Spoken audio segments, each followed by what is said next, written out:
Bismillahir Rahmanir Rahim. Alhamdulillahi Rabbil Alameen. Wassalatu wassalamu ala Rasulillah.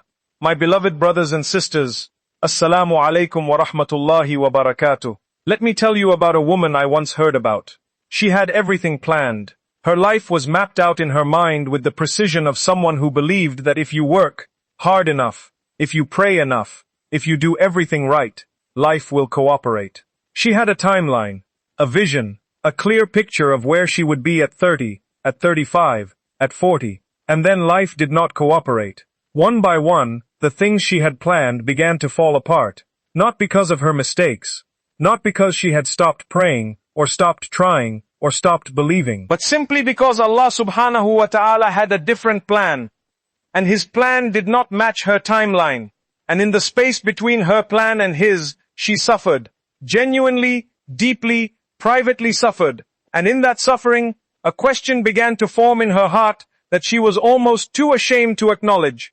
What have I done to deserve this? My brothers and sisters, that question is not a sign of weak faith. It is a sign of being human. And if you have ever asked it, if you are asking it right now, in whatever trial you are currently walking through, I want you to know something. You are not being punished.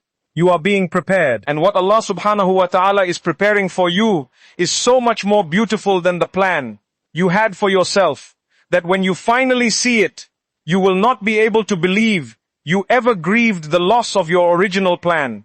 Let me show you why I believe this so completely. My brothers and sisters, I want to begin with a truth about how Allah subhanahu wa ta'ala works that I think most of us intellectually know but have not yet allowed to move from our heads into our hearts. Allah subhanahu wa ta'ala does not build beautiful things quickly. Think about this. Think about the things in the natural world that are most breathtaking, most awe-inspiring, most undeniably magnificent. The Grand Canyon was not carved in a day. It took millions of years of water moving through stone, slowly, persistently, in a way that looked, moment by moment, like nothing remarkable was happening at all. Just water and rock. Day after day after day.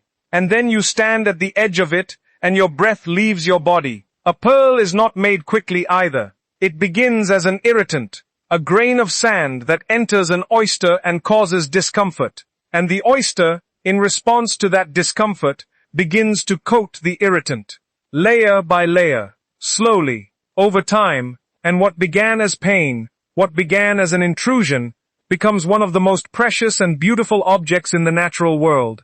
My brothers and sisters, you are not sand. You are the pearl being made. And the discomfort you are feeling right now is not evidence that something has gone wrong. It is evidence that something is being built.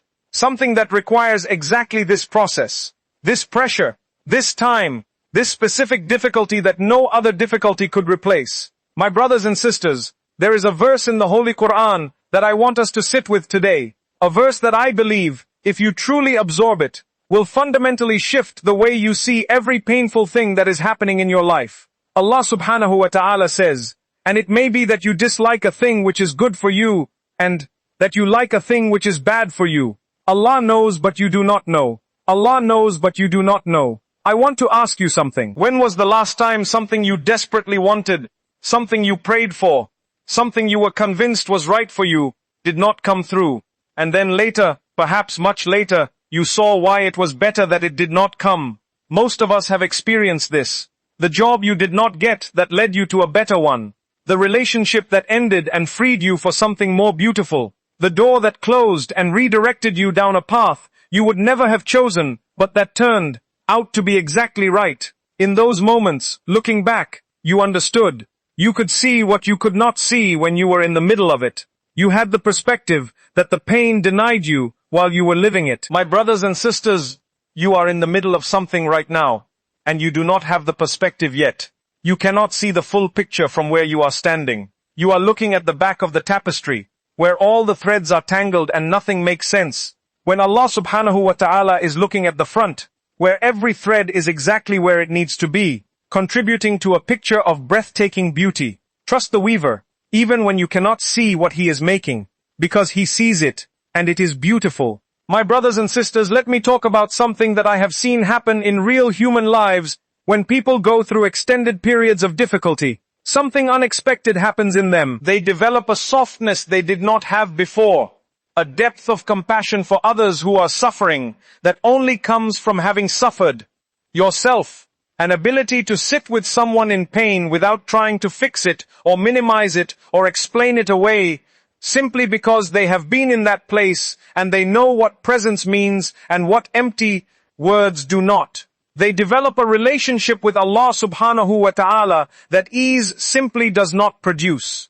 A closeness that comes specifically from having needed Him desperately, from having no one else to turn to, from having been in the place where the only option was to put your forehead on the ground and say, Ya Allah, I have nothing left. I am placing everything in your hands. I do not understand what is happening, but I trust you. That prayer, said from that place, produces a quality of connection that a lifetime of comfortable, routine worship cannot match. And the people who have been through the fire, who have come out the other side, who are standing now in a place of restoration and peace and gratitude, they will tell you something consistent. They would not undo it, not because the pain was not real, not because it did not cost them, but because of who they became through it, because of what they found in Allah subhanahu wa ta'ala during it, because of the life they are now living that would not exist without everything they went through to get here. My brothers and sisters, I am not asking you to feel that way now. You may not be able to feel that way now, and that is completely understandable. You are still in the middle of it, but I am asking you to trust that a day is coming when you will look back and understand, when the picture will be clear, when what felt like destruction will reveal itself to have been construction all along. My brothers and sisters, I want to address something very specific, something that I think is one of the most painful dimensions of difficulty that believers face. The feeling of being alone in it. You look around, and it seems like everyone else is fine. Everyone else's life is moving forward. Everyone else is celebrating and achieving and progressing. And you are here, stuck, struggling, wondering why your story looks so different from the stories you see around you. And I want to say something about this with complete clarity. You are not seeing the full picture of anyone else's life. You are seeing the highlight reel, the curated version, the moments they chose to share, not the private tears, not the quiet crises, not the nights they spent in exactly the same place you are spending your nights right now. Every human being, without a single exception, goes through seasons of pain, seasons where the plan falls apart, seasons where the dua is not yet answered, seasons where faith has to be chosen rather than felt. You are not uniquely cursed. You are not being specifically targeted for suffering. You are human. And being human means going through the full range of the human experience, including the parts that are hard. But here is what makes the experience of the believer different from the experience of everyone else. The believer is never alone in it. Allah subhanahu wa ta'ala says in the Holy Quran, "Indeed I am near. I respond to the call of the caller when he calls upon me." Near, not watching from a distance, not managing you from afar. Near, and responding, actively, personally, attentively responding to every call you make. You are not going through this alone. The Creator of the universe is in this with you, walking through it with you, working within it to produce something in you and for you that would not be possible any other way.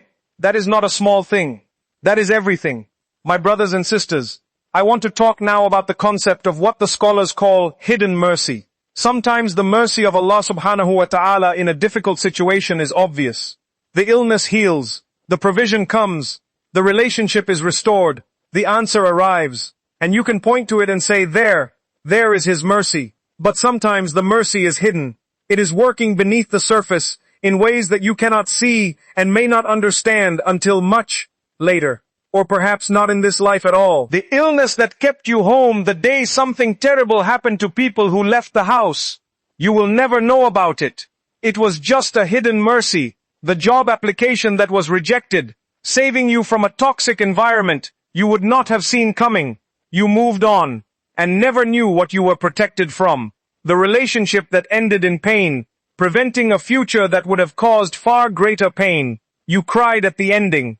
You had no idea what the continuation would have cost you. My brothers and sisters, Allah subhanahu wa ta'ala is al-Latif, the subtly kind, the one whose kindness operates in ways that are sometimes invisible to human eyes, whose protection comes in forms that look, from the outside, like difficulty, or loss, or closed doors. Trust that He is working even when you cannot see the work. Trust that His hidden mercies are as real as His visible ones. And trust that one day, in this life or the next, the hidden things will be revealed, and what looked like abandonment will reveal itself to have been the most intricate, the most personal, the most loving attention. My brothers and sisters, let me now be very direct with you about what I want you to do with this message, because I never want to leave you with beautiful words that stay in the air and do not touch the turk. Starting today, I want you to make one shift.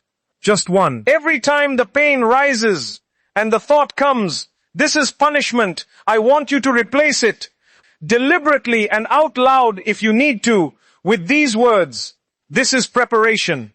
Allah subhanahu wa ta'ala is building something beautiful. I cannot see it yet, but He can. And I trust Him. Say it, even when you do not fully feel it yet. Say it because it is true. Say it because the truth, spoken consistently, eventually reaches the heart. Say it because every time you choose trust over despair, you are making a declaration of faith that Allah subhanahu wa ta'ala hears and honors. And then, in your sujood, in your prostration, pour out everything you are carrying. Not in polished phrases, in raw, honest, unfiltered words that come from the exact place you are in right now. Tell Allah subhanahu wa ta'ala, Ya Allah, this hurts. I do not understand. I am tired, and I am choosing to trust you anyway. Not because it is easy, but because you are trustworthy, and because I know that your plan for me is better than my plan for myself. That prayer, said from that place, is one of the most powerful acts of worship a human being can offer, because it costs something. And worship that costs something produces something that comfort never can. My beloved brothers and sisters, let me close with this. The woman I told you about at the beginning, the one whose plan fell apart, the one who asked what she had done to deserve the pain she was in. She did not get her original plan back. She got something better, something so specifically suited to who she had become through the difficulty that she would not have been ready for it before the trial. Something that required the version of her that only the pain could have produced. And she told me something that I want to leave with you. She said, I used to think that pain was the opposite of blessing. Now I understand that pain is sometimes how the blessing is delivered. My brothers and sisters, your pain is not the opposite of Allah subhanahu wa ta'ala's love for you. It may be the very vehicle of it, the specific, carefully chosen, precisely timed process through which He is delivering to you something that could not have reached you any other way. Hold on. Keep praying. Keep trusting. Keep choosing faith over despair, even on the days when faith feels like the hardest thing in the world. Because what Allah subhanahu wa ta'ala is preparing for you is worth the wait, worth the pain, worth every difficult moment of the process. It is beautiful, and it is coming. May Allah subhanahu wa ta'ala ease the pain of every heart that is hurting right now. May He replace every loss with something greater. May He reveal His hidden mercies to us and show us the beauty in what we could not understand. May He give us the strength to hold on and the trust to wait and the faith to believe even when we cannot see. And may He make what He is preparing for us more beautiful than anything we could have prepared for ourselves. Ameen. Wassalamu alaikum wa rahmatullahi wa barakatuh.